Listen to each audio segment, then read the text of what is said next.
আসসালামু আলাইকুম প্রিয় ভিউয়ার্স, আশা করি সবাই ভালো আছেন।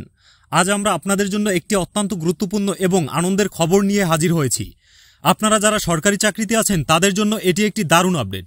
আপনারা অনেকেই জানেন, দীর্ঘদিন ধরে সরকারি কর্মচারীদের চিকিৎসা ভাতা এবং টিফিন ভাতা বাড়ানোর বিষয়ে আলোচনা চলছিল। অবশেষে এই বিষয়ে একটি প্রস্তাবনা তৈরি করা হয়েছে এবং আশা করা যাচ্ছে খুব দ্রুতই এটি বাস্তবায়িত হবে। কেন এই ভাতা বৃদ্ধি জরুরি?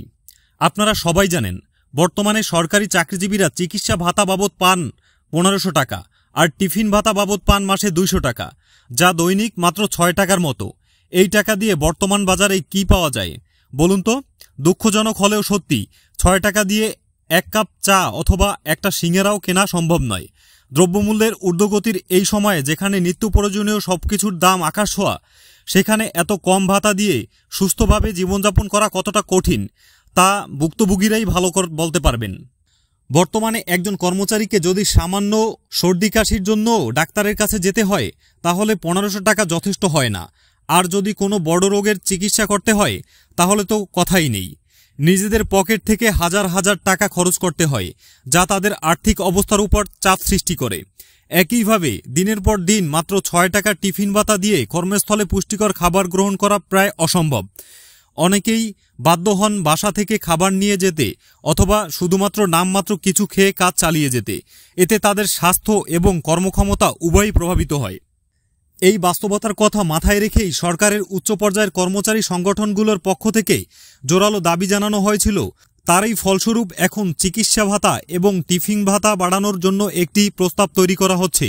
যদিও ঠিক কত টাকা বাড়ানো হবে তা এখনও চূড়ান্ত হয়নি, তবে শোনা যাচ্ছে এই বৃদ্ধি বর্তমান অবস্থার তুলনায় অনেক বেশি ইতিবাচক হবে। চিকিৎসা ভাতা বৃদ্ধি পেলে কর্মচারীরা তাদের চিকিৎসার জন্য আরও বেশি আর্থিক সহায়তা পাবেন। এর ফলে তাদের উপর থেকে অর্থনৈতিক চাপ কিছুটা হলেও কমবে এবং তারা উন্নত চিকিৎসা সেবা নিতে পারবেন। এটি তাদের মানসিক স্বাস্থ্যের জন্যও জরুরি। একজন সুস্থ কর্মচারী একটি অফিসের জন্য সম্পদ। অন্যদিকে টিফিন ভাতা বৃদ্ধি হলে কর্মচারীরা কর্মস্থলে বসে দুপুরের খাবার বা হালকা নাস্তা গ্রহণ করতে পারবেন। এটি তাদের কাজের প্রতি মনোযোগ বাড়াতে এবং শারীরিক সুস্থতা বজায় রাখতে সাহায্য করবে। পুষ্টিকর খাবার গ্রহণ করলে কর্মক্ষমতাও বাড়ে, যা সামগ্রিকভাবে সরকারি সেবার মান উন্নয়নে সহায়ক হবে। এই ভাতা বৃদ্ধির প্রস্তাবটি শুধুমাত্র আলাদাভাবে আসছে না, বরং এটি নবম পে স্কেল বাস্তবায়নের প্রক্রিয়ারই একটি অংশ হিসাবে বিবেচিত হচ্ছে। নবম পে স্কেল নিয়ে গঠিত কমিটি এই বিষয়গুলো পর্যালোচনা করছে এবং আশা করা যাচ্ছে নতুন পে স্কেলের সঙ্গেই এই ভাতাগুলো বৃদ্ধি পাবে। এটি সরকারি কর্মচারীদের জন্য একটি সামগ্রিক আর্থিক উন্নতির পথ খুলে দেবে। ভবিষ্যতের প্রত্যাশা, আমরা আশা করি এই প্রস্তাবনা দ্রুতই আলোর মুখ দেখবে এবং সরকারি কর্মচারীরা তাদের ন্যায্য অধিকার ফিরে পাবেন।